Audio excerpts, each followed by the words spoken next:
आज जो हमारा टॉपिक है वो है क्लाइमेट चेंज, जलवायु परिवर्तन। इसके अंतर्गत हम सबसे पहले जानेंगे कि जलवायु परिवर्तन क्या है।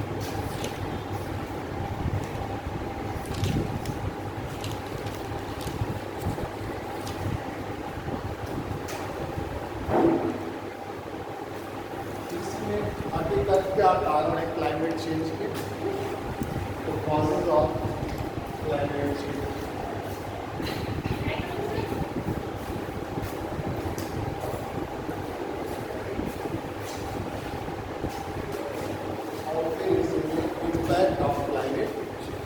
आज इतना पढ़ेंगे, कल हम इसमें क्लाइमेट चेंज के लिए जो वैश्विक प्रयास किए जा रहे हैं इससे निपटने के लिए वर्ल्ड लेवल पर और बाद में अपने भारत में किस तरह के प्रयास किए जा रहे हैं तो हम इस पर कल चर्चा करेंगे। आज जो है what is climate change, causes of climate change and impact of.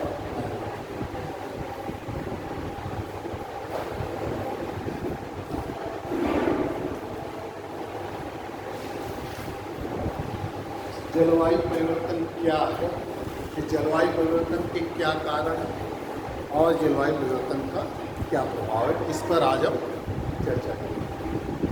तो अब देखिए, क्लाइमेट चेंज जानने से पहले जो है जानना चाहिए व्हाट इज द क्लाइमेट। इसलिए आप क्लाइमेट चेंज जो है दो शब्दों से मिलकर बना हुआ है, क्लाइमेट और प्लस चेंज। सबसे पहले हमें ये जानना जरूरी है कि क्लाइमेट क्या है, व्हाट इज द क्लाइमेट। तो क्लाइमेट क्या है बताएं आपको। जलवायु क्या है कोई बताए, व्हाट इज क्लाइमेट।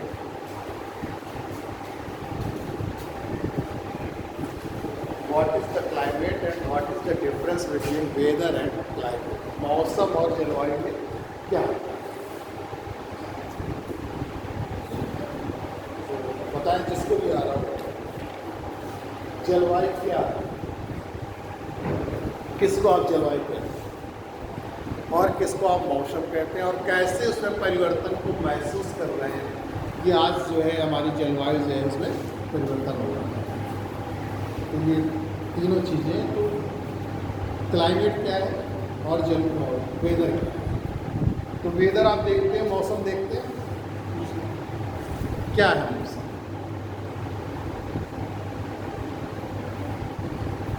थोड़ा तेज होता है, खड़े होता है, जो आ रहा होता है। कोई ये थोड़ी नहीं कि आप किताब में रखी हुई चीज़ होता है, हमको उसका असर बस मालूम हो जाए कि आप उस चीज़ को समझ रहे हैं कि नहीं समझ रहे हैं, बस इतना हम जानना चाहें। वेदर क्या है, मौसम क्या है, जो ये सब देख रहे हैं आप, विंड है आपकी, जो सूर्य की किरणें आती हैं या सनशाइन है, सूर्य का जो प्रकाश है, ठीक, हवाएं हैं, प्रकाश, तापमान, ठीक, और ये जो आप बादल क्लाउडीनेस देख रहे हैं, ठीक, डस्ट लेवल देख रहे हैं, आर्द्रता देख रहे हैं, ह्यूमिडिटी, ये सब क्या है, वेदर के एलिमेंट्स हैं, मौसम के तत्व। तो जो भी आप वायुमंडलीय दिशाएं देखते हैं, एटमॉस्फेरिक कंडीशंस देखते हैं, उन्हीं का योग क्या कहलाता है, मौसम कहलाता है। वायुमंडलीय दशाओं का योग जो होता है वो क्या कहलाता है, वेदर कहलाता है।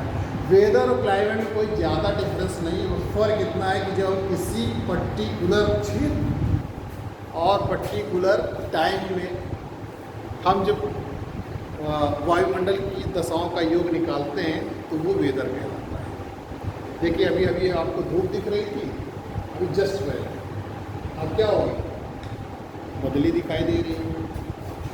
तो इसीलिए समय, जो मौसम है वो किसी निश्चित समय व निश्चित स्थान के लिए होता है। अभी यहाँ पर तो आपको बदली दिखाई दे रही, हो सकता है गेट से बाहर निकले वहाँ धूप, इसलिए इसमें ज़रूरी कि particular time and particular place, the sum of the atmospheric conditions is known as the weather. तो किसी निश्चित क्षेत्र व निश्चित समय में वायुमंडलीय दशाओं का जो योग होता है वो क्या कहलाता है, मौसम। मौसम अगर आप देखेंगे, कभी कहीं पढ़ेंगे वेदर रिपोर्ट, तो उसमें लिखा रहेगा, टाइम पड़ा होता है 10:12 20, 10 बजकर या कोई भी शाम में देखें 4:25 जो है 22 सेकेंड, क्योंकि हर पल मौसम बदल जाता है। ठीक, तो मौसम आपको समझ में आ गया। तो किसी निश्चित क्षेत्र या निश्चित स्थान का किसी निश्चित क्षेत्र व निश्चित समय में वायुमंडलीय दशाओं का जो योग होता है वो क्या कहलाता है? वेदर कहलाता है। अब वेदर और क्लाइमेट के जो एलिमेंट्स होते हैं तत्व तो कोई एक ही होते हैं, उनमें कोई अंतर नहीं होता। लेकिन जो हम जलवायु की गणना जब करते हैं, जलवायु का जो अध्ययन करते हैं वो बृहद क्षेत्र में करते हैं। ठीक, बृहद मतलब बृहद क्षेत्रों और लॉन्ग टाइम पीरियड हो, उसमें जो हम वायुमंडलीय दशाओं के योग का जो औसत आता है, एवरेज आता है, वो क्या कहलाता है? जलवायु। तो किसी बृहद क्षेत्र व दीर्घकालीन समय में वायुमंडलीय दशाओं के औसत को हम क्या कहते हैं? जलवायु। तो ये आप याद रखिए, चाहे आप लिख लीजिए। हाँ, तो पहले आप लिख लीजिए किसी निश्चित क्षेत्र व निश्चित समय में वायुमंडलीय दशाओं के योग को मौसम कहते हैं। किसी निश्चित क्षेत्र व निश्चित समय में वायुमंडलीय दशाओं का योग मौसम कहलाता है। फिर आप जलवायु लिख लीजिए। किसी बृहद क्षेत्र व दीर्घकाल समय में, दीर्घकाल समय जब लिखिएगा तो वहाँ ब्रैकेट में 30 से 40 वर्ष लिखिए, मतलब 30 से 40 वर्ष का समय होना चाहिए। तो किसी बृहद क्षेत्र में दीर्घकालीन ब्रैकेट में 30 से 40 समय में वायुमंडलीय दशाओं के योग के औसत को, वायुमंडलीय दशाओं के योग के औसत को जलवायु। In the large area and in the long time period, the average of the atmospheric condition is known as climate.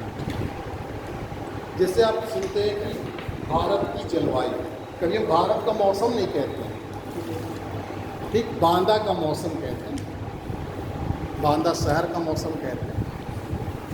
लेकिन कोई भारत का मौसम,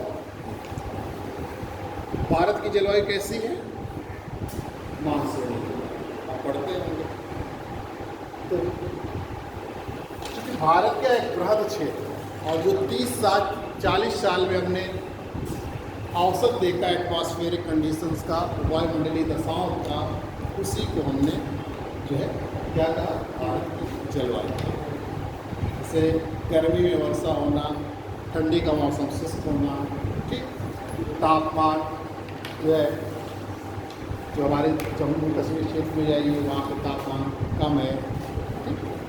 इसके बाद नीचे आई भूमध्य रेखीय क्षेत्र के पास, जैसे तमिलनाडु वगैरह, वहाँ पर तापमान ज़्यादा है। इसी तरीके से वर्षा आप देखते हैं, जैसे जैसे हम पूर्व से पश्चिम को जाते हैं वैसे वैसे वर्षा कम होती जाती है। तो ये सब क्या है? भारत की जलवायु की विशेषताएं। मेरी बात समझ में आ गई? किसी निश्चित क्षेत्र यानी कि छोटे स्थान व निश्चित समय में जो वायुमंडलीय दशाओं का योग होता है, यानी कि इस समय वायुमंडलीय की दशाएँ क्या है? हवा तेज चल रही है, हवा शांत है, धूप है कि नहीं है, बादल है कि नहीं है, आर्द्रता कैसी है, ये सब क्या है? धूल भरी आंधी तो नहीं चल रही, ये सब क्या है? वायुमंडलीय दशाएँ। इन्हीं का योग, यानी कि समग्र रूप से हमने इसको काउंट कर लिया कि इस समय क्या है? इस समय वर्षा इतनी हो रही, आर्द्रता इतनी है, तापमान इतना है, ठीक। ये सब क्या है? वायुमंडलीय हमारी दशाएँ। तो इन्हीं को समग्र रूप से कहते हैं, तभी कहा जाता है कि some of the atmosphere conditions. In a particular time and in a particular region is known as the weather. किसी निश्चित क्षेत्र व निश्चित समय में जो वायुमंडलीय दशाएं होती हैं उनका हिस्सा, उनका ही युग क्या कहलाता है? समय कहलाता है। और इन्हीं का जब औसत निकालते हैं किसी बृहद स्तर, जैसे भूमध्य रेखीय जलवायु इक्वेटोरियल क्लाइमेट। भूमध्य रेखीय जलवायु की क्या विशेषता है? पूरे वर्ष भर वहाँ गर्मी रहती, कभी भी ठंडी का सीजन नहीं, उच्च वर्षा और उच्च तापमान, हाई टेम्परेचर है, हाई रेन, ये वहाँ की विशेषता है। डेजर्ट क्लाइमेट आप देखते हैं, वहाँ उच्च तापमान है और लो रेनफॉल है। इस तरीके से हर जगह की क्लाइमेट तो लेकिन वो बृहद स्तर पर है, जैसे पूरे भूमध्य रेखीय क्षेत्र पर एक जैसी जलवायु दिखाई देगी। ठीक, पूरे भारतीय उपमहाद्वीप में आपको मानसूनी जलवायु दिखाई देगी। ऊपर आप जाएंगे ध्रुवीय क्षेत्रों में, वहाँ शीत जलवायु दिखाई देगी, कोल्ड क्लाइमेट दिखाई देगी। तो ये सब बृहद स्तर पर होता है। ठीक, अब आपको ये समझ में आ गया कि जलवायु क्या है और मौसम क्या है।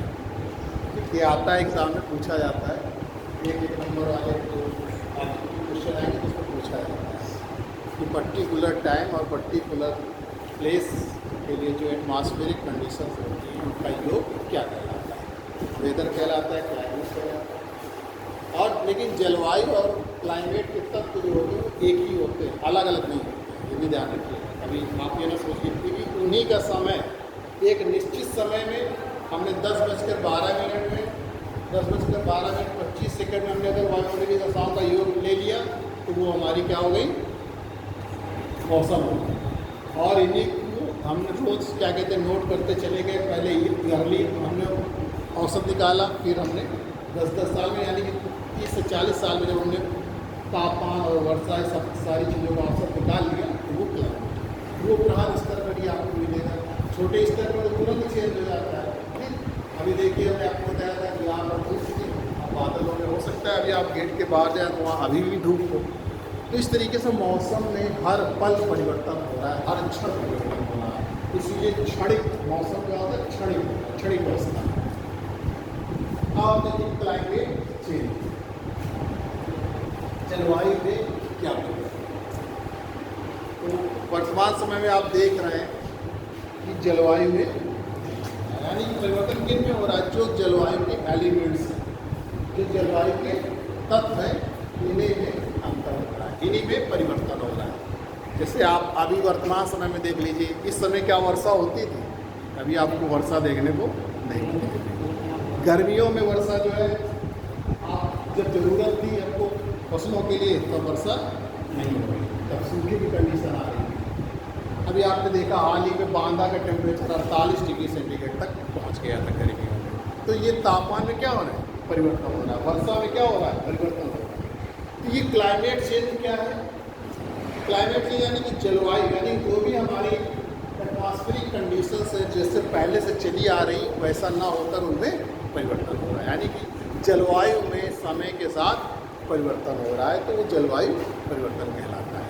अब तो वर्षा का कोई ठिकाना ही नहीं, वर्षा कब हो जाए? पूरे साल भर वर्षा हो सकती।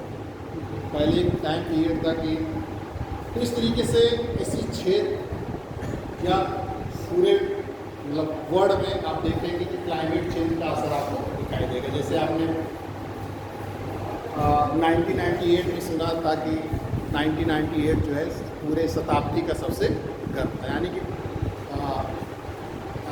जो है 1998 सबसे गर्म था। रेड क्रॉस ने रिपोर्ट निकाली थी 1999 में, तो उन्होंने बताया था कि 1998 पूरी शताब्दी का सबसे गर्म। इसी तरीके से जो 2002 में हमारे यहाँ ठंडी पड़ी, तो ऐसी ठंडी हुई थी कि पिछले 42 वर्षों में इतनी ठंडी नहीं पड़ी, भारत की बात बता रहे। इसी तरीके से 1930 वगैरह में कैलिफोर्निया, जिसे आप डस्ट बाउल कहते हैं, ठीक, वहाँ पर जो है इतनी मतलब इस तरीके का गर्मी पड़ी, इस तरीके का सूखा पड़ा कि वो जो है एकदम डस्ट बाउल हो गया वो क्षेत्र, एकदम से सूखा। तो इस तरीके से ये परिवर्तन देखने को मिलते आ रहे हैं हमको धीरे धीरे। ये परिवर्तन प्राकृतिक भी हो सकते हैं और मानव भी हो सकते हैं। प्राकृतिक कारणों से भी जलवायु परिवर्तन होता है, और इधर मानव की जो गतिविधियाँ, ह्यूमन एक्टिविटीज है, इनसे भी परिवर्तन हो रहा है। तो हमारा जो जलवायु में परिवर्तन हो रहा है उससे ही हम क्या कहें? जलवायु परिवर्तन। इसी इससे आप थोड़ा सा सामान्यतः किसी भी क्षेत्र, सामान्यतः किसी भी क्षेत्र या प्रदेश में मौसम संबंधी दशाओं में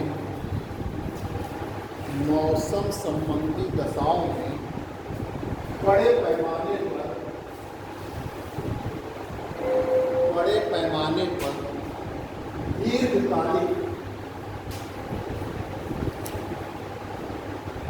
पैमाने पर दीर्घकालिक परिवर्तन होने पर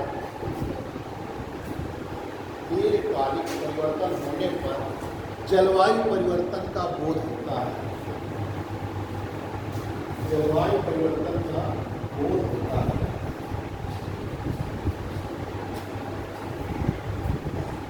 उदाहरण के लिए गर्म एवं आर्द्र जलवायु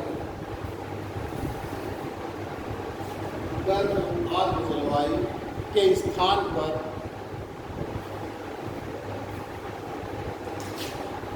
गर्म एवं शुष्क जलवायु, मतलब पहले गर्म एवं आर्द्र जलवायु थी, फिर गर्म एवं शुष्क जलवायु।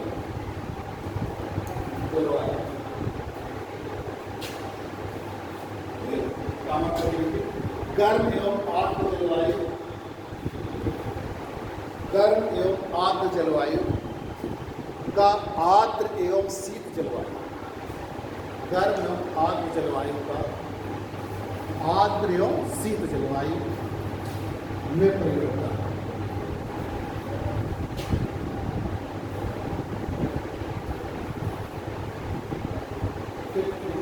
जलवायु परिवर्तन का संबंध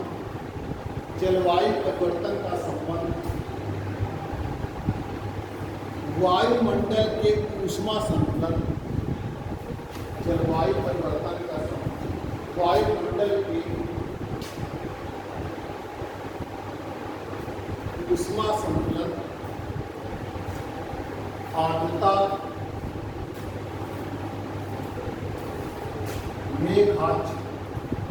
मेघाच्छादनता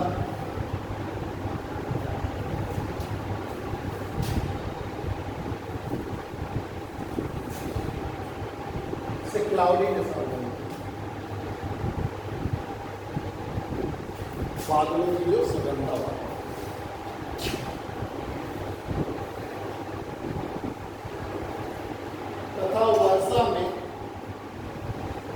तथा वर्षा में त्वरित व अचानक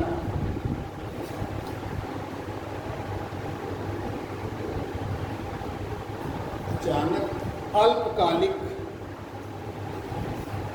अथवा दीर्घकालिक परिवर्तन से होता है,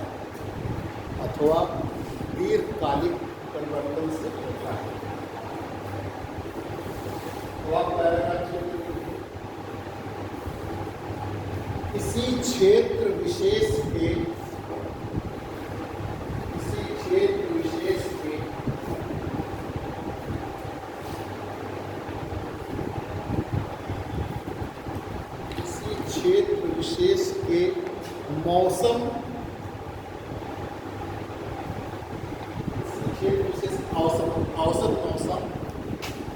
औसत मौसम में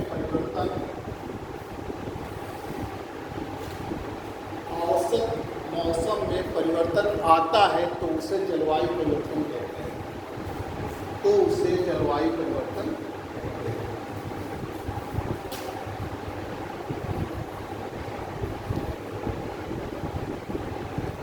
जलवायु परिवर्तन का आशय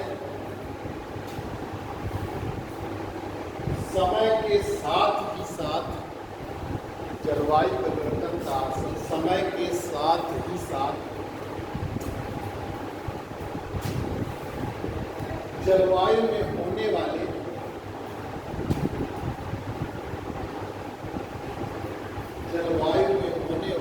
किसी भी परिवर्तन से है, जलवायु में होने वाले किसी भी परिवर्तन से है।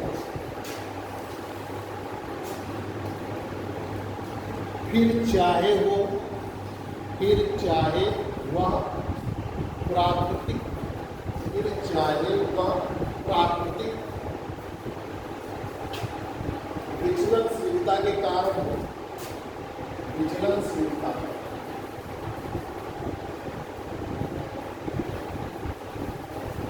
विचलनशीलता के कारण हो, अथवा मनुष्य के क्रियाकलापों के फलस्वरूप हो, अथवा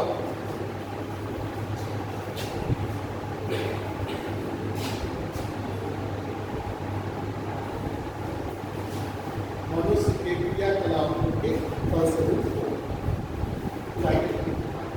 जलवायु परिवर्तन विभिन्न दशकों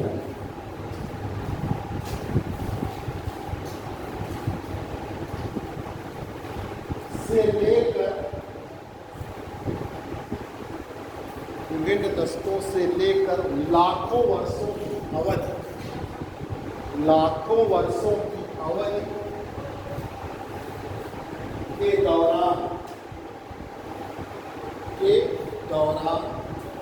मौसम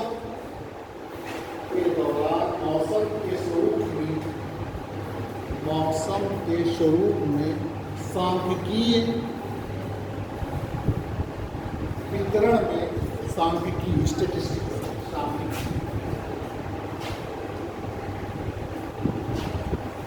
सांख्यिकीय वितरण में होने वाले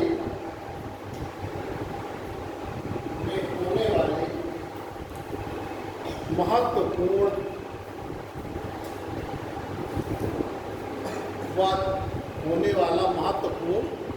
व चिरस्थायी परिवर्तन है, महत्वपूर्ण व चिरस्थायी परिवर्तन। जलवायु परिवर्तन किसी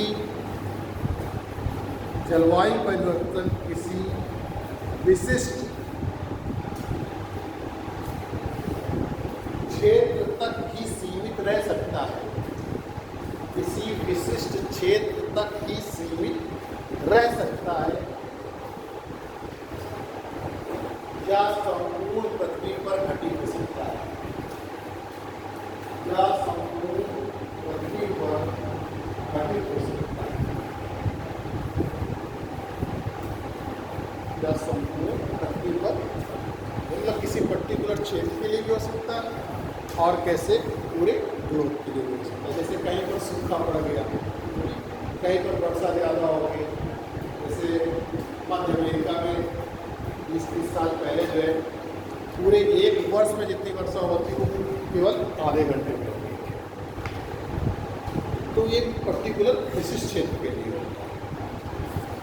जैसे ग्लोबल वार्मिंग, पूरे ग्लोब का टेम्परेचर बढ़ रहा है, वो पूरे विश्व के लिए होगा। जो आपने लास्ट लाइन लिखी कि ये क्लाइमेट चेंज किसी विशिष्ट क्षेत्र के लिए अथवा संपूर्ण पृथ्वी के लिए, संपूर्ण विश्व के लिए। अब चर्चा करते हैं कारण, क्या कारण है क्लाइमेट चेंज।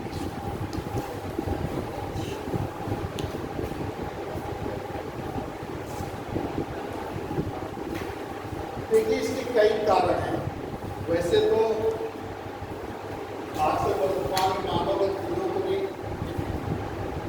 सबसे महत्वपूर्ण कारण माना जा रहा है, कारण माना जा रहा है, जो मानव की गतिविधियाँ हैं। लेकिन इसके अलावा भी कारण है, कुछ खगोलीय कारण है जो एस्ट्रोनॉमिकल है, और कुछ प्राकृतिक कारण है जो प्राकृतिक घटनाएँ घटित होती रहती हैं। और मानव की गतिविधियाँ तो है ही है, जिसको वर्तमान समय में जो है आप प्राकृतिक घटनाओं को तो कम नहीं कर सकते हैं, लेकिन मानव की गतिविधियों के द्वारा जो है जलवायु परिवर्तन से जो प्रभाव, यानी कि जो समस्याएं उत्पन्न हो रही है, उससे निपटने के लिए उपाय किए जा रहे हैं, जिसके विषय में कल डिटेल में चर्चा करेंगे। उनके लिए क्या वैश्विक प्रयास किए जा रहे हैं और भारत देश के लिए क्या प्रयास किए जा रहे हैं। तो कौन कौन से कारण हैं? खगोलीय कारण। खगोलीय कारण में जैसे आप सौर कलंक देखते हैं, जो सोलर स्पॉट होते हैं। पृथ्वी जो है सूर्य का चक्कर लगाता है, पृथ्वी का अपने अक्ष पर झुका, ये सब कैसे कारण है? खगोलीय कारण। फिर प्राकृतिक कारणों में देखिए, प्राकृतिक कारणों में क्या है, जैसे महाद्वीपीय संचलन, यानी कि जो कॉन्टिनेंटल ड्रिफ्ट हमने आपको बताया था।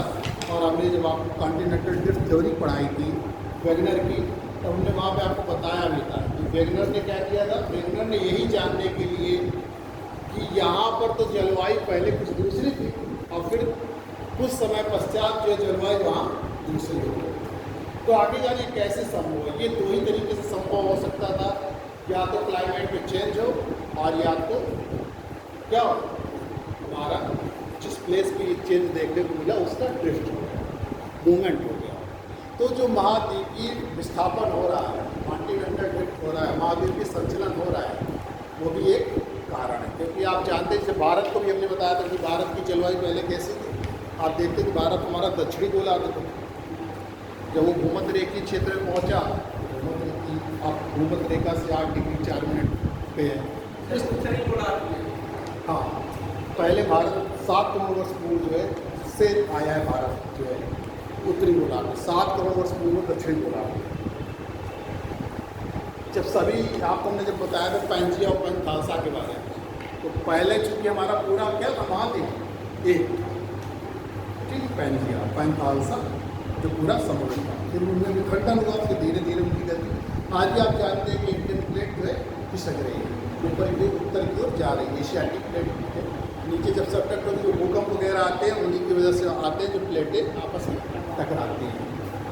इस तरीके से जो महाद्वीपीय संचलन है, इसकी वजह से भी प्राकृतिक कारण आप कहेंगे। दूसरा जैसे आपका ज्वालामुखी जो उद्गार होते हैं, ज्वालामुखी का उद्गार हुआ, उससे भी बहुत सारी चूँकि गैसें वगैरह निकलती हैं जो जाकर वायुमंडल में छाते हैं। जैसे अभी आइसलैंड वगैरह का उन्होंने क्या 2-3 दिन के लिए उड़ानें बंद कर दी गई। इतना था कि दिखाई नहीं दे रहा था, इतना घना कोहरा छा जाता है, अंधकार छा जाता है। उससे क्या होता है, सूर्य की किरणें जो है पृथ्वी पर नहीं आ पाती। तो इस तरीके कारण है। तो आप एडिट डालेंगे जलवायु परिवर्तन में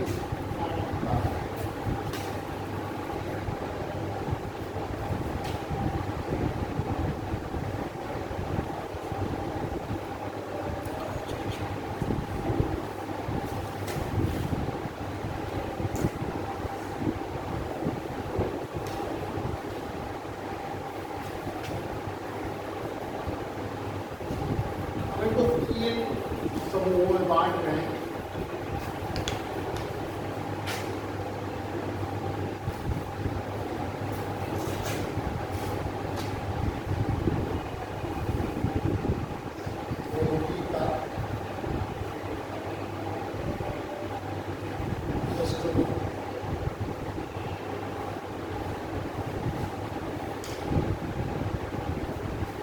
दूसरा प्राकृतिक,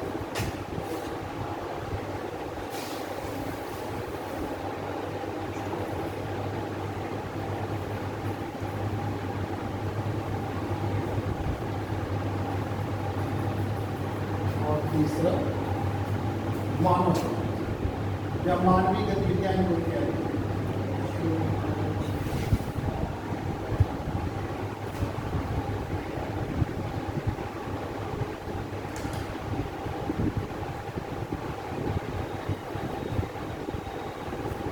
मानवीय कार्य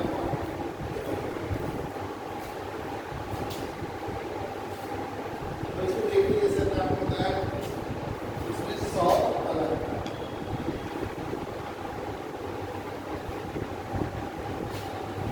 सब 16 स्पॉट है।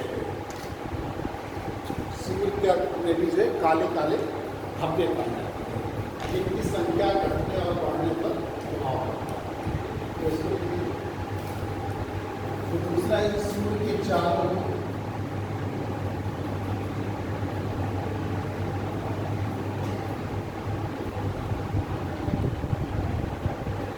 पृथ्वी का घूमना है, पृथ्वी का चक्कर,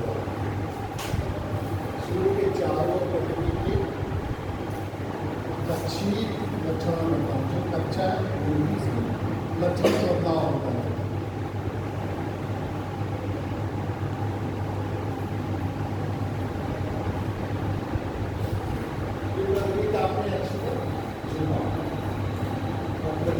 कक्षीय झुकाव में भी परिवर्तन होता है।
सॉल्व कराएंगे जो शोर में जो सन स्पॉट पाए जाते हैं, तो इनकी संख्या बढ़ती है तो मौसम ठंडा और आर्द्र संख्या बढ़ेगी। तो आता है कि कोई क्वेश्चन कि हाँ जो सूर्य है उनमें जो या सन स्पॉट है उनकी संख्या बढ़ने से क्या होता है, इनकी संख्या बढ़ने तो मौसम ठंडा और आर्द्र होता है।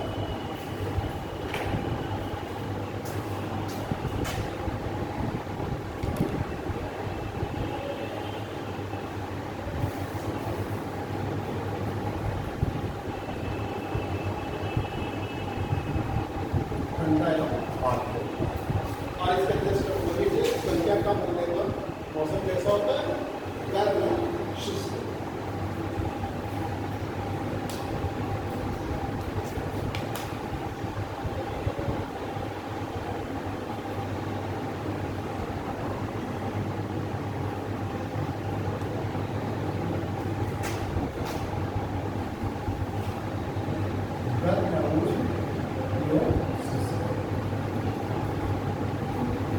ठंडा है कोल्ड है ह्यूमिडिटी, और कम होने पर उष्ण है शुष्क। वार्म है जो सूर्य पर काले रंग के धब्बे पड़े। बहुत ज़्यादा इनके अध्ययन नहीं किया गया, वैज्ञानिक जो है अध्ययन करके अभी इतना ही केवल बताते हैं। दूसरा, आप जानते सूर्य के चारों पृथ्वी के कक्षीय लक्षणों में बदलाव, पृथ्वी जो है सूर्य के चारों तरफ चक्कर लगाती है, जो उसमें बदलाव होता है, थोड़ा बहुत परिवर्तन हो गया तो उससे जो है हमारे मौसम में परिवर्तन होता है। आप जानते हैं कि जब सूर्य पृथ्वी के निकट होती है, पृथ्वी सूर्य के निकट होती है तो गर्मी पड़ेगी, और दूर रहेगी तो ठंडी पड़ेगी, यानी कि तापमान कम और अधिक। ऐसी कंडीशन जो है वैसे तो आती है साल में एक बार पृथ्वी जो है सूर्य के निकट पहुंचती है और सूर्य से दूर रहती है। सूर्य के जब निकट पहुंचती है तब 3 जनवरी को पहुंचती है,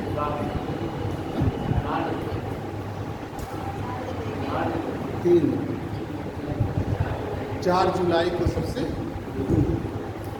पृथ्वी जो है सूर्य से 4 जुलाई को सबसे दूर होती है। उस कंडीशन को एपीहीलियन कहते हैं, जो पास होते हैं उसको पेरिहीलियन कहते हैं। तो 3 जनवरी को लेकिन आप देखते हैं, जानना चाहेंगे हम आपसे कि सूर्य जो है पृथ्वी के क्या रहता है, निकट रहता है, तब तो आप कहते हैं कि गर्मी पड़ती है। कह रहे हैं इस बात को आप स्वीकार कर रहे हैं ना कि जब सूर्य पृथ्वी के निकट होगा तो उष्मा उसको अधिक प्राप्त होगी और तापमान अधिक रहेगा। तो इस बात को स्वीकार कर रहे हैं कि नहीं आप? तो लेकिन आप 3 जनवरी को क्या पहनते हैं? स्वेटर पहनते हैं। और 4 जुलाई को पृथ्वी सबसे दूर रहती है सूर्य से,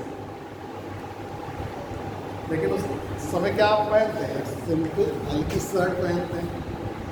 लेकिन अभी तो आप कह रहे थे कि जनवरी में पृथ्वी सूर्य के सबसे निकट होती है, जिससे वहाँ पर क्या होनी चाहिए? तापमान अधिक होता है और 4 जुलाई का तापमान कम होता है। लेकिन उल्टा है, तो ऐसा क्यों होता है?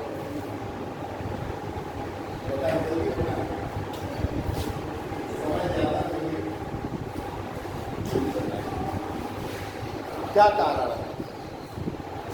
क्या ये बात गलत है कि सूर्य जब पृथ्वी के सबसे निकट पहुंचती है तो उस समय जो है पृथ्वी पर तापमान कम रहता है? सर संपूर्ण जो क्षेत्रफल है पृथ्वी का तो पूरा तो नहीं होता होगा सूर्य के पास में, मतलब कुछ जैसे क्षेत्रफल है वो पास में रहता होगा, कुछ नहीं रहता तो वहाँ पर क्षेत्रफल। सही बता रहे हैं। और मैं स्पष्ट करके बताएं, इनका कहना सही है, वो अपनी भाषा में, ज्योग्राफी की भाषा में नहीं बता पा रहे, बाकी सही है।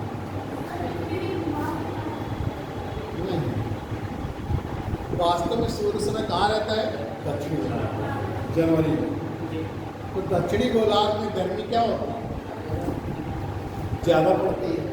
उस समय सूर्य हमसे दूर रहता है, तो यहाँ पर ठंडी पड़ती है। लेकिन पास होने की वजह से 7% गर्मी, 7% सर्दी क्या होती है? 7% सर्दी कम पड़ती है 3 जनवरी को, नहीं तो 7% सर्दी और होती है। इसी तरह जुलाई में जस्ट जुलाई में कहाँ रहता है सूर्य? उत्तरी गोलार्ध में रहता है। तो उसका प्रभाव हमको, ये दोनों चीज़ों का प्रभाव हमको दक्षिणी गोलार्ध में स्पष्ट रूप से देखने को मिलता है, अपने आप ही मिलता है। लेकिन उसकी मतलब 7% गर्मी कम होती है, 7% ठंडी कम होती है। तो इस तरह से हमको देखने को मिलता है। फिर पृथ्वी के अच्छी झुकाव में परिवर्तन, जो पृथ्वी के जो अच्छी झुकाव उसमें जो परिवर्तन होता है, जितना झुकाव अधिक रहेगा उतनी गर्मी अधिक पड़ेगी, जितना झुकाव कम होगा उतनी गर्मी कम होगी। तो अधिक झुकाव में क्या होता है? अधिक गर्मी।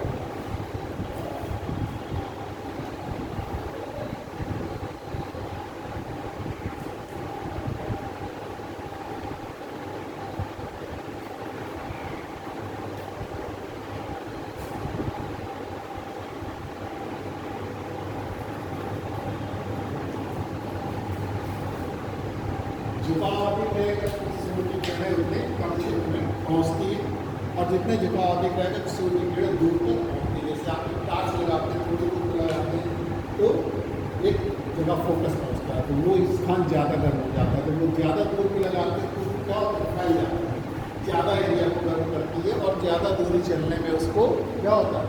अपनी एनर्जी खर्च भी करनी पड़ती है, यानी कि एनर्जी जो पारेषण होता है, ऊर्जा पारेषण भी ठीक है, ऊर्जा का क्षय भी होता है। जब आप ज़्यादा दूरी तय करते हैं तो ऊर्जा का क्षय अधिक होता है।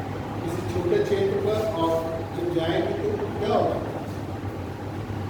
थोड़े क्षेत्र को गर्म करेगा, तो वो जो पूरा फोकस एक जगह पड़ता है तो वो क्षेत्र अधिक गर्म होता है।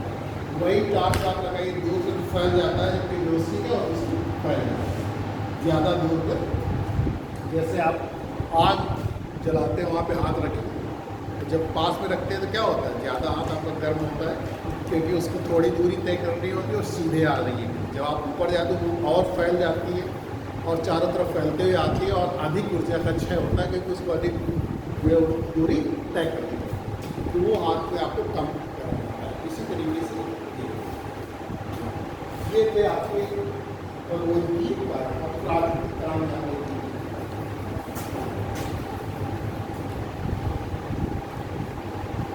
जैसे पहला है महाद्वीप की संरचना, महाद्वीप की स्थापना, कॉन्टिनेंटल की स्थापना।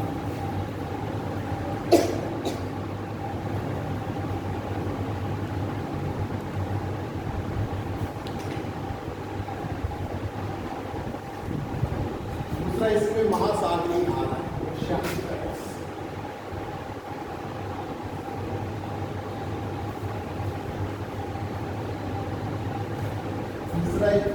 ज्वालामुखी विस्फोट, वोल्केनिक एक्सप्लोजन।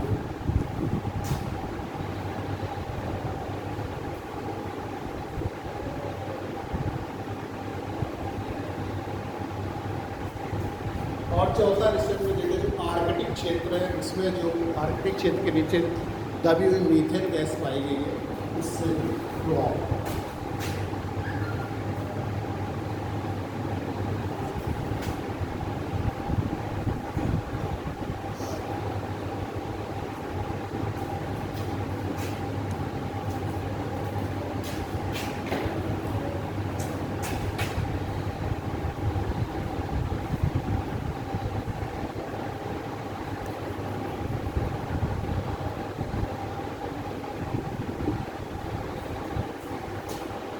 चार चीज़ें हैं ये आपने इक्विपमेंट के बारे में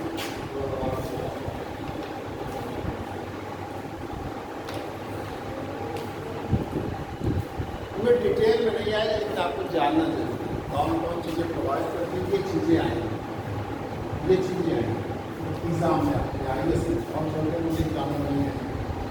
आइए से पूछा जाएगा कि जलवायु परिवर्तन नया टॉपिक है, इसलिए उन्होंने ये भी रखा है उन्होंने ये क्लाइमेट चेंज, ये हर सेमेस्टर में ये टॉपिक सारी चीज़ें environment, environment pollution, disaster management और क्लाइमेट चेंज।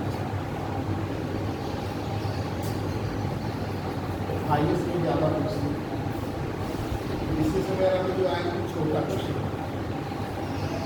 देखिए महाद्वीपीय संरचना, तो आप जानते हैं कि 7 मेजर प्लेट्स हैं और बहुत सारी माइनर प्लेट्स हैं हमारे पूरे विश्व में। तो ये क्या करेंगे, स्थिर नहीं है, वो कर रही है। जैसे हमने आपको पहले बताया था कि हमारा पूरा जो है कार्बोनिफेरस पीरियड में ये सब विभाजन विखंडन शुरू हुआ। इसके पहले क्या था, सब पूरा लैंड जो था वो एक था, जिसको हम पैंजिया कहते थे, और वो क्या था, चारों तरफ जल से घिरा हुआ था, जिसको हम पैंथालसा कहते थे। फिर उसका विखंडन हुआ। इस तरीके से मूवमेंट होने से क्या होता है, जलवायु में परिवर्तन होता है। वेगनर ने जो अपनी कॉन्टिनेंटल थ्योरी दी थी वो इसी आधार पर दिया था। उन्होंने कहा था कि या तो जलवायु में परिवर्तन हो जाए और या तो वो कॉन्टिनेंट खिसक जाए। जैसे हमने आपको बताया भारत में आज भी लैटेराइट मिट्टी पाई जाती है, लेकिन लैटेराइट मिट्टी बनने की कोई कंडीशन नहीं है भारत में, क्योंकि पहले भारत जो है भूमध्य रेखीय क्षेत्र के पास था, तब लैटेराइट मिट्टी बनी थी। वही मिट्टी आज भी आपको देखने को तो इस तरीके से क्या है, मूवमेंट हो रहा है, हमारी प्लेटें मूवमेंट हो रही है, जिन्होंने महाद्वीपीय संचलन, क्योंकि जो 7 मेजर प्लेट्स हैं, ठीक, आप 7 कॉन्टिनेंट्स देखते हैं, तो ये महाद्वीप क्या संचलन कर रहे हैं, स्थिर नहीं है। ये भी आपको ऊपर का क्रस्ट है, नीचे मैग्मा है। जानते हैं पढ़ाया है हमने आपको पृथ्वी की आंतरिक संरचना में क्रस्ट, मेंटल और कोर। तो ये क्रस्ट जो ऊपरी परत है वही प्लेट है। तो ये क्या है, हमें इसी तरीके से इसका मूवमेंट हो रहा है। जो होम्स ने बताया था कि नीचे जो हमारे रेडियो एक्टिव एलिमेंट हैं, उनके विघटन से जो है क्या है, ऊष्मा निकलती है, वही ऊष्मा ऊपर की ओर आती है, वही प्लेटों को क्या करते हैं, मूव, प्लेटों को विस्थापित। तो प्लेटें हमारी लगातार मूव कर रही है, कोई भी चीज़ आपको स्थिर देखने को नहीं मिली। जैसे हमने बताया कि इंडियन प्लेट जो है एशियाटिक प्लेट की तरफ मूव कर रही है। इस तरीके से सारी प्लेटें जो हैं वो मूव कर रही हैं। 3 तरीके से इनके मूवमेंट होते हैं। तो इनके मूवमेंट के अनुसार ही प्लेटें जो है 3 तरीके की बाउंड्रीज बनाती हैं, जो हमने आपको बताया था कंस्ट्रक्टिव। जब प्लेटें एक दूसरे से दूर जाती हैं, तो दूर जाने पे क्या होता है, नीचे से समुद्र खुलते हैं, तो नीचे से मैग्मा निकलता है और समुद्र के किनारे किनारे जमा होता जाता है, जिससे नई परत हमेशा बनती रहती है। डिस्ट्रक्टिव प्लेट मार्जिन जो होते हैं, उन 2 प्लेटें आती हैं और एक दूसरे से टकरा कर जो भारी प्लेट होती है वो नीचे सबडक्ट हो जाती है हल्की प्लेट के नीचे, और उनसे विभिन्न प्रकार की क्रियाएँ होती है, जैसे आपका भूकंप का आना, ठीक, जो आपके पर्वत का निर्माण, जितने ही अनफोल्डेड माउंटेन है वो सब डिस्ट्रक्टिव प्लेट मार्जिन के सहारे इनका निर्माण हुआ है। इसी तरीके की कंजर्वेटिव प्लेट होती है, जो प्लेटें एक दूसरे को आती है लेकिन बिना टकराए हुए एक दूसरे के करीब से निकल जाती है, जो फॉल्ट बनाती है, जो ट्रांसफॉर्म फॉल्ट बनाती है। तो इस तरीके से पूरे प्लेटों के मूवमेंट से 3 तरीके की बाउंड्रीज बनती हैं और ये अपना अलग अलग निर्माण करते हैं, क्योंकि वो लगातार नई जो है क्रस्ट का निर्माण करती है, इसको कंस्ट्रक्टिव कहा गया, निर्माणकारी प्लेट कहा गया। डिस्ट्रक्टिव प्लेट जो कि इनके प्लेटों से जो है, जैसे हमने आपको बताया कि अर्थक्वेक आता है, भूकंप आता है, पर्वतों का निर्माण होता है, तो इस डिस्ट्रक्टिव प्लेट क्या होती है, डिस्ट्रक्ट हो जाती है, उसमें उसका विनाश होता है, इसको विनाशकारी प्लेट कहा गया। कंजर्वेटिव प्लेट संरक्षित जो एक दूसरे से बिना टकराए हुए निकल जाते हैं, वहाँ पर ट्रांसफॉर्म फाल्ट होते हैं। इस तरीके से महाद्वीप, यहाँ पर आपको ये समझने की जरूरत है कि महाद्वीप का क्या हो रहा है, संचलन, जिससे जो है जलवायु परिवर्तन, महासागरीय धारा, ठीक, ओशियानीकरण से आप आगे बढ़ेंगे तो जैसे हवाएं चलती हैं वैसे समुद्र में क्या है, धाराएं चलती हैं। जो हमारे महासागर है उनमें धाराएं चलती हैं। पृथ्वी के घूर्णन के कारण जो है धाराएं उत्पन्न होती है, पहले भूमध्यरेखीय धाराएं, और वही फिर आगे बढ़ते बढ़ते जहाँ जहाँ से गुजरती है तो उसी तरीके से उनके नाम पढ़ते जाते हैं। Warm current and cold current जो होती है, जो भूमध्य रेखा से ध्रुवों की ओर जाती है वो गर्म धाराएं कहलाती हैं, और जो ध्रुवों से महासागर के नीचे की ओर आती हैं वो ठंडी धाराएं कहलाती हैं। हम आपको बाद में डिटेल में बताएंगे। तो ये जो महासागरीय धाराएं हैं ये भी क्या करती हैं, तापमान को बैलेंस करती है। जहाँ जहाँ से गुजरती हैं, जैसे गल्फ स्ट्रीम गुजरेगी आपकी नॉर्थ अमेरिका, ये जो संयुक्त राज्य अमेरिका के पूर्वी तटीय साल, तो वहाँ के तापमान को बढ़ा देती है। इसी तरीके से कोल्ड करंट, जो लैब्राडोर करंट है, नीचे आती है कनाडा के, तो वो क्या करती है, ठंडा कर देती है। यूराइल करंट रूस के पास से आती है, तो वहाँ के तापमान को ठंडा कर देती है। इस तरीके से ये जो है, जैसे हवाएं जो है एक तरफ एक जगह से तापमान को दूसरी जगह ले जाती है, यानी कुछ तापमान से निम्न तापमान को ले जाती है, उसी तरीके से हमारी धाराएं भी यहाँ के तापमान को बैलेंस करती है, ऊष्मा का संतुलन करती है। तो इनकी वजह से भी क्या कहते हैं, परिवर्तन जलवायु में। ज्वालामुखी विस्फोट, जैसा कि आप जानते हैं, जब ज्वालामुखी का उद्गार होता है तो विभिन्न प्रकार की गैसें निकलती हैं, जिसमें सबसे ज़्यादा वाटर वेपर है और सल्फर डाइऑक्साइड दूसरे नंबर पर। हमने आपको बताया था जब ज्वालामुखी विस्फोट पढ़ाया था डिटेल में। तो ज्वालामुखी विस्फोट जब होता है तो विभिन्न प्रकार की गैसें निकलती हैं, और जब गैसें निकलती हैं तो जैसे आपको मैंने बताया कि वाटर वेपर है और सल्फर डाइऑक्साइड है, ठीक, तो ये जाकर क्या होती है, पूरे आपके वायुमंडल में फैल जाती है, और एकदम इस तरीके से फैल जाती है जैसे घना एकदम अंधकार छा जाता है। कई 7-8 दिन जो है आपको सूर्य की किरणें पृथ्वी पर आ ही नहीं पाती है। तो इनकी वजह से भी जो कई तरीके से, तो पर्यावरण जैसे आप क्या कहते हैं, पूरे पर्यावरण में वायुमंडल में फैल गई तो फिर सूर्य का प्रकाश नीचे नहीं आ पाता है, ये भी सूर्य के तापमान को प्रभावित करती है। तो इस तरीके से ज्वालामुखी विस्फोट भी आपकी जलवायु परिवर्तन को भी आर्कटिक क्षेत्र में नीचे दबी हुई मीथेन गैस, तो वैज्ञानिकों ने खोज किया कि आर्कटिक क्षेत्र जो है वहाँ पर मीथेन गैस मात्रा में पाई जाती है। अब ये मीथेन गैस है, तो मीथेन गैस आप जानते हैं कि टेम्परेचर, तापमान को बढ़ाती है। जैसे आप शुक्र ग्रह को आप देखते हैं, शुक्र ग्रह में क्या तापमान बहुत अधिक है, क्यों, क्योंकि वहाँ मीथेन गैस पाई जाती है। तो मीथेन गैस तापमान को बढ़ाती है। वैसे भी हरित गैसों में, ग्रीन हाउस गैसों से मीथेन जो है आती है, तो उसकी वजह से क्या हो रहा है, बर्फ पिघल रही है, बर्फ वहाँ पे पिघल रही है। वही जो बर्फों में दरारें पड़ जाती हैं, वही मीथेन गैस क्या होती है, जल में घुल जाती है, उसके सहारे फिर वो वायुमंडल में जो मिक्स हो जाती है, वायुमंडल में उसके साथ जैसे वायु से क्रिया हुई तो वायुमंडल में पहुँच जाती है। तो इस तरीके से मीथेन गैस जो है वो भी हमारे जलवायु परिवर्तन के लिए होता है। मीथेन गैस चूँकि ग्रीन हाउस गैस है, इस वजह से तापमान को क्या करती है, तो ये है प्राकृतिक कारण। अब मानव जनित कारण देखेंगे आप, मानव जनित कारण जैसे नगरीकरण, अर्बेनाइजेशन, औद्योगिकरण, इंडस्ट्रियलाइजेशन, वनोन्मूलन,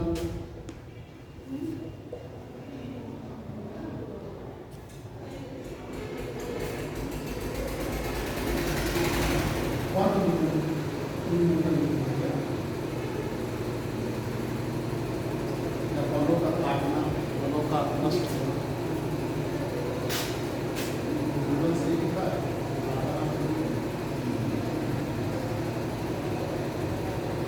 नगरीकरण हो गया, औद्योगिकरण हो गया, वन उन्मूलन हो गया, लोगों का काटना हो गया। फिर जो है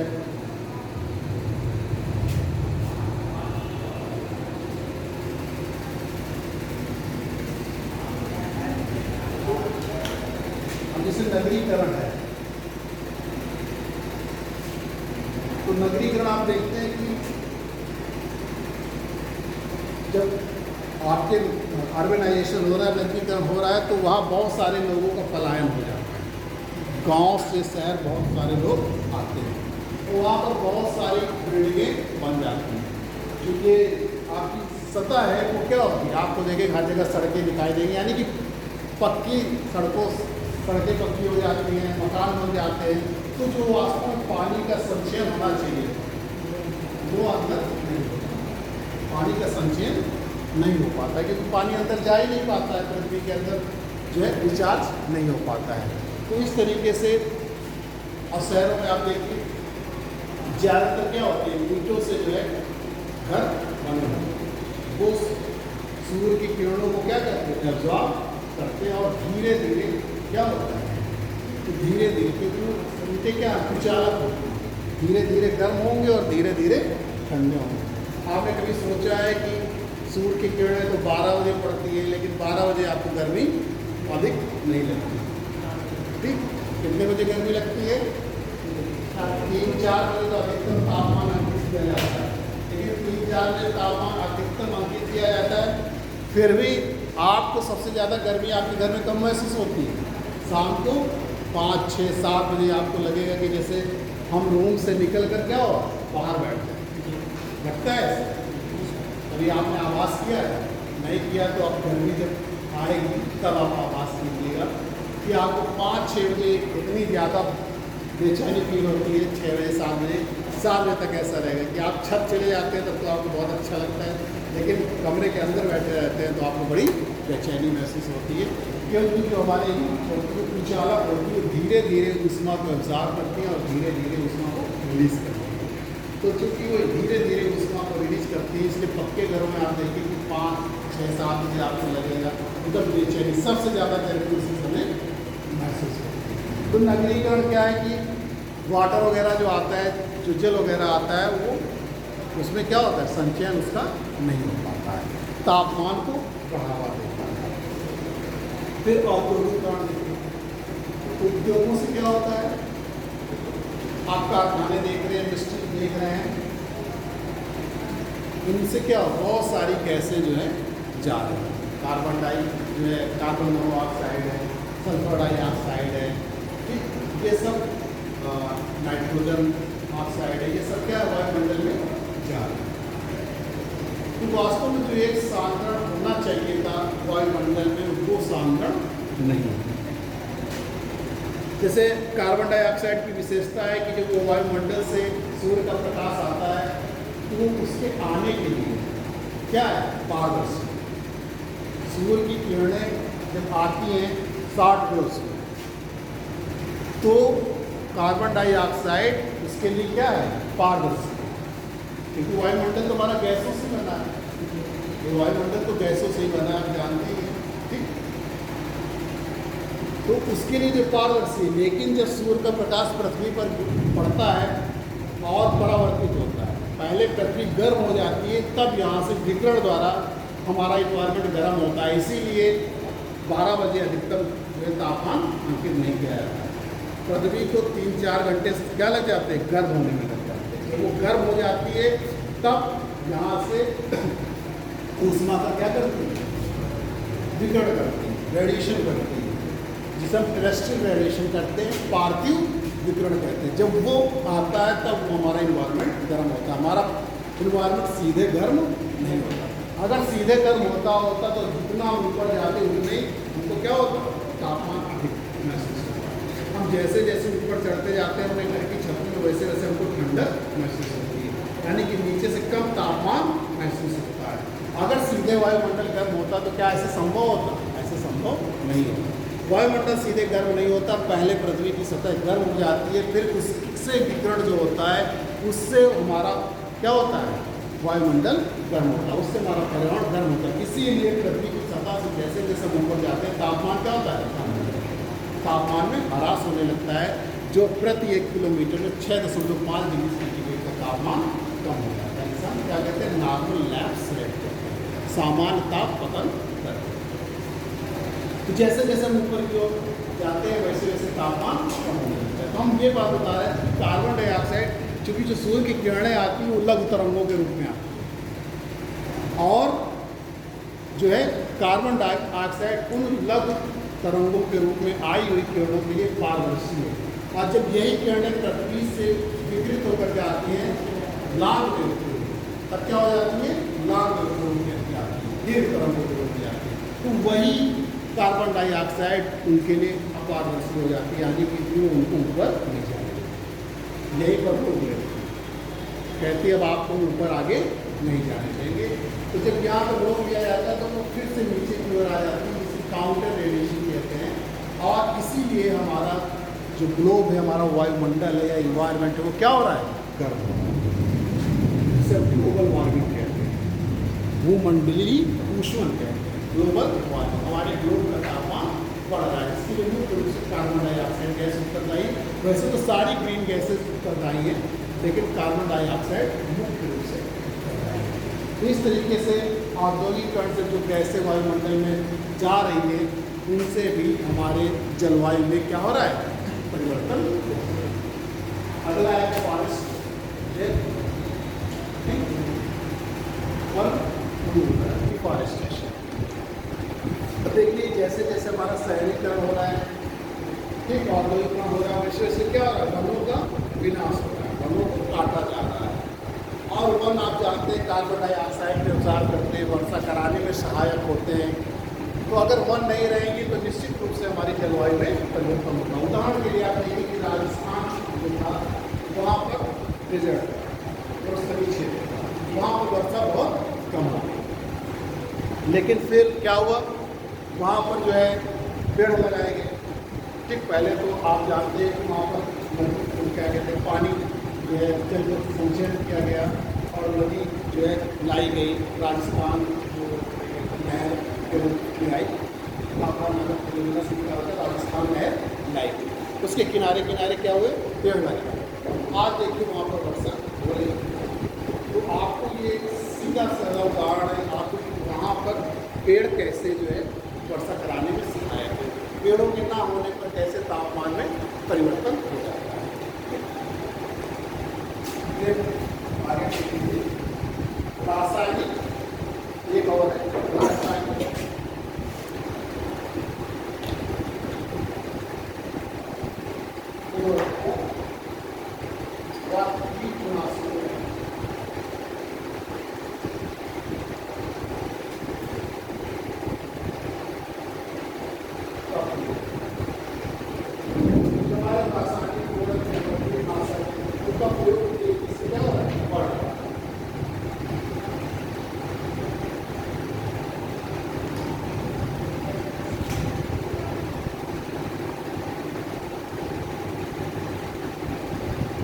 रासायनिक उर्वरक और कीटनाशक का उपयोग आप देख रहे हैं, भारत में ही देख रहे हैं कि जनसंख्या बढ़ती जा रही है और कृषि क्षेत्र भी एक तरीके से क्या है, कमी होता जा रहा है। लेकिन फिर भी भारत उत्पादन में क्या हो रहा है, कृषि उत्पादन बढ़ता जा रहा है, उत्पादन उसका बढ़ता जा रहा है। तो क्या है, हाँ, हमारे जो है उर्वरकों का प्रयोग और कीटनाशकों का प्रयोग, जो हरित क्रांति में जो है मुख्य रूप से हरित क्रांति जब आई थी तब इसका प्रयोग किया गया था।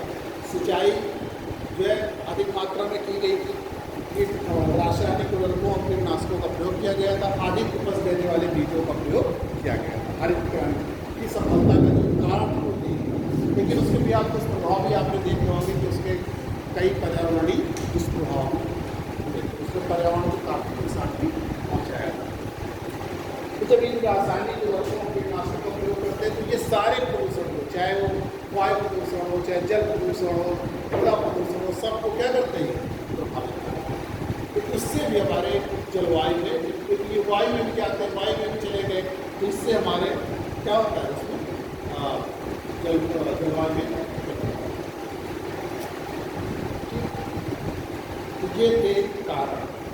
अब क्योंकि सब जानते हैं अब 1000 से भी ज़्यादा अधिक के ट्रांसफर होते हैं, जो भी आप खा रहे हैं उसका मानव स्वास्थ्य पर भी प्रभाव पड़ता है। ये सब चीज़ें तो अपने से मानव स्वास्थ्य पर भी प्रभाव पड़ता है। ये सारे कीटनाशक कह रहा है कि हमारे पर्यावरण को प्रदूषित करते हैं, पर्यावरण को प्रदूषित करते हैं तो हमारे क्लाइमेट में भी परिवर्तन होता है। बहुत सारी चीज़ें हैं, जैसे अब सब चीज़ें एक दूसरे से जुड़ी हुई हैं। जैसे बर्फ है, बर्फ पिघल गई तो बर्फ क्या करती है, सबसे ज़्यादा सूर्य की किरणों को रिफ्लेक्ट करती है। सूर्य की किरणें जब पड़ती है तो बर्फ सबसे ज़्यादा करती है। अगर बर्फ नहीं रहेगी, बर्फ ग्लेशियर्स नहीं है तो क्या होगा, एक तो पिघल गए तो समुद्र का जल स्तर बढ़ेगा, दूसरा जब वो रहेंगे नहीं तो रिफ्लेक्ट नहीं होगी तो सूर्य की किरणें और धरती पर आएंगी, जिससे तापमान फिर बढ़ेगा। तो ये जो सारी चीज़ें आप पढ़ रहे हैं वो एक दूसरे से रिलेटेड। अब आप देखिए क्लाइमेट चेंज, जलवायु परिवर्तन, ये देखिए ना, ये है तो इसी तरह है इंडियन में से कौन कारण है जलवायु परिवर्तन के लिए, इनमें से कौन उत्तरदायी है। तो यही एक पहले जो हम दिखा रहे हैं वही आएगा समझाने के लिए आपको पता है।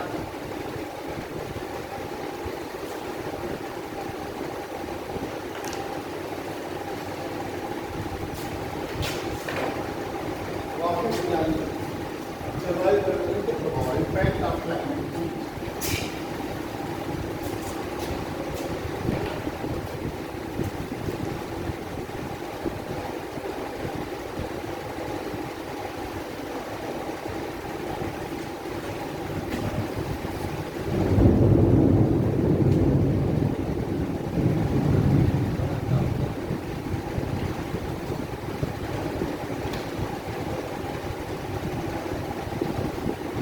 जलवायु परिवर्तन के प्रभाव जो आप देख रहे हैं सब कुछ आपको देखने को मिल रहा है। तापमान में वृद्धि मिल रही है, समुद्र के जल स्तर में वृद्धि मिल रही है, वर्षा पे प्रभाव देखने को मिल रहा है, कृषि पर प्रभाव देखने को मिल रहा है, जैव विविधता पर प्रभाव देखने को मिल रहा है, मानव के स्वास्थ्य पर देखने को पहला तापमान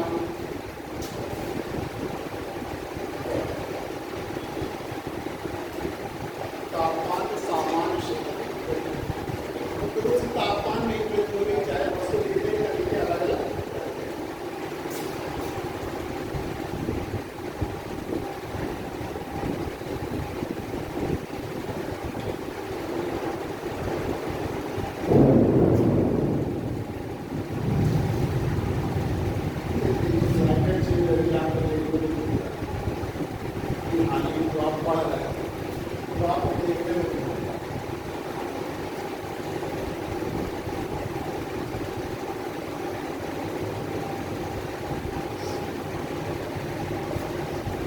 सब एक दूसरे से रिलेटेड है। जैसे समुद्र तल बढ़ेगा तो हिमानीकरण क्या होगा, हिमानी उनका संकुचन होगा, क्योंकि ग्लेशियर पिघलेंगे तो उनमें संकुचन होगा।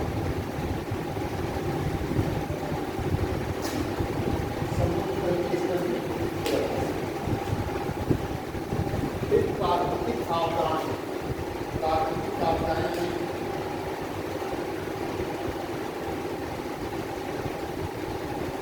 प्राकृतिक आपदाओं की दिक्कत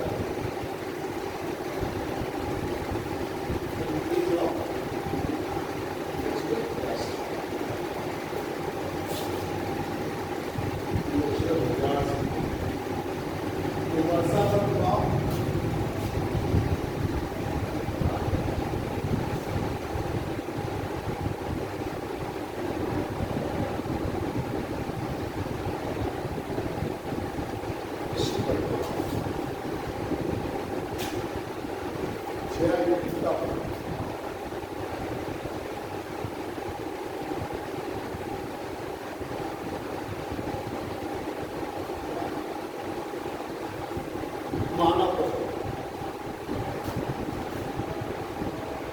मानव स्वास्थ्य पर बहुत बढ़िया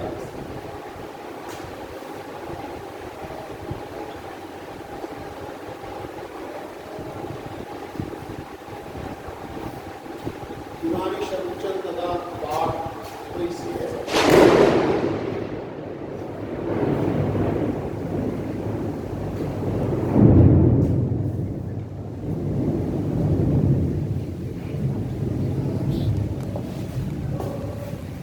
चलिए देखिए,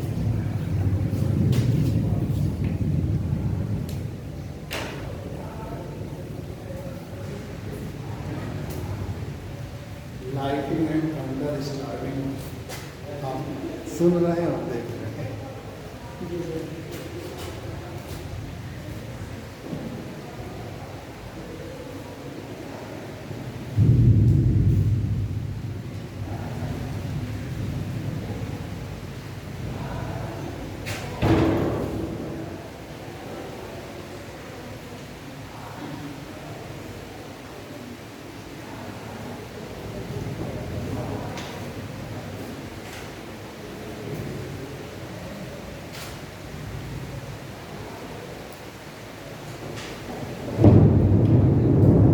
देखिए, अब एक एक वही 2-3 मिनट आपको बता रहे हैं। तापमान में सामान्य से अधिक वृद्धि। वैसे तापमान जो है, हमने आपको बताया कि ये जो हमारी गैसेज हैं ये सभी एक दूसरे से रिलेटेड है। देखिए, हमने आपको कई चीज़ें बताया जो अभी इसके कारण बता रहे हैं, तो ये सब एक दूसरे से रिलेटेड है। जैसे हमने आपको बताया कि हिमानी का जब ग्लेशियर ज़्यादा पिघल जाती है तो क्या होता है, उसका रिफ्लेक्शन सूर्य की किरणों का कम हो पाता है, तो सूर्य एब्जॉर्ब की किरणें जो पृथ्वी के द्वारा ज़्यादा एब्जॉर्ब की जाती है। तो तापमान में सामान्य से अधिक वृद्धि।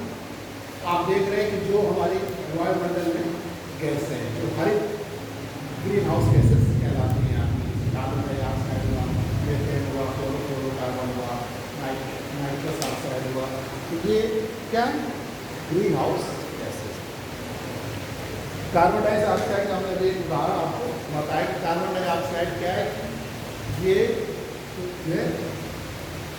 सूक्ष्म तरंगों को सूर्य की किरणों को आने देती है, बल्कि वो दीर्घ तरंगों को वापस फिर से वायुमंडल में या स्पेस में जाने। अब लेकिन जो देखा गया कि पिछले 100 वर्षों में जो तापमान में औसत वृद्धि देखी गई वो 0.5 डिग्री सेंटीग्रेड से 0.7 डिग्री सेंटीग्रेड।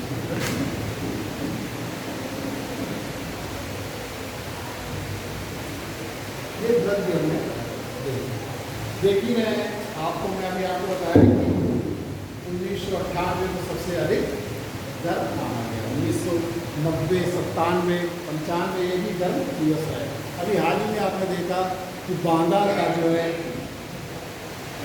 तापमान कैसा था, 48 डिग्री सेंटीग्रेड था, जो क्या अलार्मिक कंडीशन है हमारी, एकदम चेतावनी का बिंदु है। इससे ज़्यादा तापमान होगा तो फिर हमारी क्या हालत होगी, आप समझ सकते हैं। कहीं पर पूरे इन्वायरमेंट में इसका प्रभाव है नकारात्मक पड़ेगा। तो क्या होता है, जलवायु में परिवर्तन होने से तापमान में सामान्य से अधिक वृद्धि होगी, जो आप ग्लोबल वार्मिंग के रूप में देखने को आपको मिलता है। तो देखिए समुद्र तल के स्तर में अब समुद्र तल है वो आपका, जब तापमान अधिक होगा तो ग्लेशियर क्या होंगे, पिघलेंगे। ग्लेशियर पिघलेंगे तो समुद्र तल के स्तर में वृद्धि होगी। माना यह जाता है कि 0.1 डिग्री सेंटीग्रेड तापमान बढ़ने से क्या होता है, 6 सेंटीमीटर जो है बढ़ता है समुद्र का जल स्तर जो है 6 सेंटीमीटर। देखिए तापमान सामान्य से अधिक वृद्धि आपने देखा होगा कि कोरल बीचिंग के पूर्ण समाप्त हो, वायुमंडल में नहीं इसका प्रभाव समुद्र यानी कि जो हमारे महासागर है उनके तापमान में भी पड़ता है। कोरल ब्लीचिंग, कोरल होते हैं क्या हो, उनका कलर सफ़ेद हो गया, तो कोरल ब्लीचिंग वो किस वजह से है, तापमान में वृद्धि हो। तो 0.1 डिग्री सेंटीग्रेड से होता, अगर 1 डिग्री सेंटीग्रेड तापमान बढ़ जाता है तो 60 सेंटीमीटर क्या होता है, समुद्र का जल स्तर माना यह गया कि 2050 तक ऐसी साथ तापमान बढ़ता रहेगा तो जितने भी निकटवर्ती यानी कि जो सागर तटवर्ती देश है वो क्या होंगे, तो ये इनका आता है एग्जाम में पूछा जाता है लाइन कि समुद्र तल में वृद्धि, मतलब ग्लोबल वार्मिंग का क्या कारण है, ऐसे पूछ लेंगे, या क्लाइमेटिक चेंज का क्या प्रभाव पड़ रहा है, तो ध्यान रखिएगा। प्राकृतिक आपदाओं में वृद्धि। जब प्राकृतिक आपदाएं आप देखते हैं कहीं सूखा हो रहा है, कहीं बाढ़ आ रही है। जैसे हमने बताया कि मध्य अमेरिका में 1930 के आसपास तो कैलिफोर्निया में इतना अधिक तापमान हो गया था कि वो पूरा क्षेत्र डस्ट बाउल में परिवर्तित हो गया, कितनी अधिक तापमान।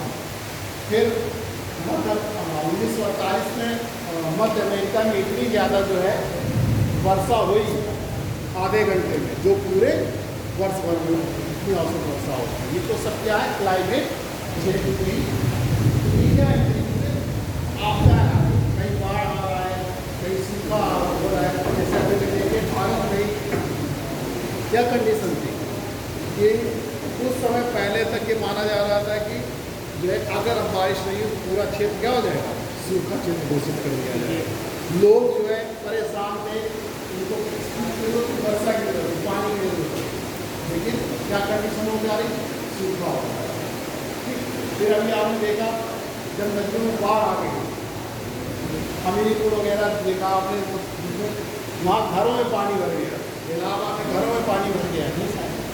तो इस तरीके से बाढ़ और सूखा की कंडीशन आपको दिखाई देगी। फिर वर्षा पर, तो वर्षा पर प्रभाव क्या पड़ रहा है, जगह के अंदर अनिश्चितता दिखाई दे रही है। उसकी जो कार्य क्षमता है कि 20 फुट की वर्षा होगी और बिल्कुल शुष्क रहेगा भारत जैसे जहाँ का क्लाइमेट है, लेकिन वैसा आपको देखने को नहीं मिलेगा। अक्टूबर के महीने में कोई वर्षा नहीं होती, लेकिन वर्षा की क्या है, अनिश्चितता। कब वर्षा हो जाए किसी को मालूम नहीं है, ये कोई वर्षा का टाइम नहीं है। लेकिन देखिए वर्षा इतनी हो रही कि आपको जो है वर्षा का अलर्ट घोषित किया जा रहा है। यहाँ अलर्ट कृषि का प्रभाव, एग्रीकल्चर। अब एग्रीकल्चर में कई तरीके से प्रभाव पड़ते हैं। जैसे देखिए कि तापमान ज़्यादा होगा तो खेतों की नमी क्या हो जाएगी, कम हो जाएगी, क्योंकि वाष्पीकरण अधिक होगा। फसलें जो कम समय में पकती थी वो क्या होगी, जल्दी पक जाएगी। गेहूँ वगैरह क्या होंगे, जल्दी पकने लगेंगे। तो जब जल्दी पकने लगते हैं तो वे पोषक तत्व वो बात नहीं रह जाता। दूसरी, जब समुद्र के स्तर में वृद्धि होगी तो जितने हमारे डेल्टाई क्षेत्र हैं, जैसे मिस्र है, मिस्र का जो एग्रीकल्चर एरिया भूमध्य सागरीय क्षेत्र के किनारे, वो सब क्या होगा, डूब जाएगा। इसी तरीके से बांग्लादेश का जो डेल्टाई क्षेत्र है वो क्या होगा, डूब जाएगा। अगर 88 सेंटीमीटर तक जल स्तर ऊपर आ जाता है तो कई देशों के डेल्टाई क्षेत्र जो है उनमें कृषि की जाती है, वो क्या होंगे, सब जल जाएंगे। इस तरीके से जितने भी चीन वगैरह है, थाईलैंड वगैरह है, खासतौर से किसको नुकसान पहुँचेगा, जो हमारी चावल वो सब क्या हो जाएगा, जैव विविधता पर प्रभाव, बायोडाइवर्सिटी। आप जानते हैं कि पेड़ पौधे वगैरह है वो भी एक सबकी अपनी अपनी कंडीशन है कि कितने तापमान और कितने वर्षा में वो उगते हैं पेड़ पौधे, और कितने तापमान में रहता है। जैसे देखिए यूरोप कंट्रीज या अमेरिकन कंट्रीज के लोग हमारे यहाँ आ जाते हैं तो क्या होता है, वो अपने आप को अपने वातावरण में समायोजित नहीं कर पाते हैं। यूरोप कंट्रीज क्या, जो यहाँ के लोग वहाँ रह रहे हैं वो भी आते हैं तो उनको 2-4 दिन जो है एडजस्ट होने में लग जाता है, बाहर नहीं निकलते हैं। क्योंकि वहाँ तापमान था कि वहाँ तो 25-26 डिग्री सेंटीग्रेड में ही लोग गर्मी महसूस करने लगते हैं। अमेरिका वगैरह में क्या है कि 25 डिग्री सेंटीग्रेड तापमान हो गया, 26 डिग्री सेंटीग्रेड तापमान हो गया तो वो लोग बड़ी गर्मी महसूस करते हैं। और भारत के लोग क्या 48 डिग्री सेंटीग्रेड में तापमान को सहन कर लेते हैं। तो जब ये तापमान परिवर्तन होता है तो इसका पूरे जैव विविधता मतलब जो भी आप पृथ्वी पर देख रहे हैं, यानी कि जीव जंतुओं और वनस्पतियों का जो समुच्चय है वो सब क्या कहलाता है, जैव विविधता कहलाता है, डाइवर्सिटी कहलाती है। यानी कि जितनी विविधता होगी उतना ही हमारा पर्यावरण क्या होगा, स्थिर होगा, उतनी हमारी पारिस्थितिकी स्थिर होगी। जैसे आप अपने घर में देखिए कि अगर एक ही एक लोग हो, मतलब एक ही तरह के लोग हो, जैसे आपके घर में मान लीजिए पुरुष केवल है तो वो अनुशासन कायम नहीं होता, महिलाएं तो वो अनुशासन कायम नहीं हो पाता है। लेकिन विविधता है आपके मम्मी पापा हैं, दादा दादी हैं, बेटा बेटी हैं, तो आप देखिए घर कितना अनुशासित रहेगा, उसमें एक स्थिरता बनी रहती है। वैसे पारिस्थितिकी भी है, अगर अलग अलग तरीके के अलग अलग जीव जो है अलग अलग पेड़ पौधे लगाते हैं तो वो पारिस्थितिकी क्या होती है, अधिक स्थायी होती है। तो पारिस्थितिकी स्टेबिलिटी के लिए बायोडाइवर्सिटी क्या है, जरूरी है। सब एक ही तरीके के हो जाएंगे, अगर सब सेम हो जाएंगे तो क्या होगा, आपस में एक दूसरे को मारने लगेंगे, एक दूसरे को खाने लगेंगे, उसी तरीके के। लेकिन जैव विविधता है तो लोग क्या है, कोई किसी से अपना भोजन ग्रहण कर रहा है, कोई किसी से कर रहा है, तो ये क्या है, जैव विविधता है। तो पारिस्थितिकी हमारी संतुलित बनेगी।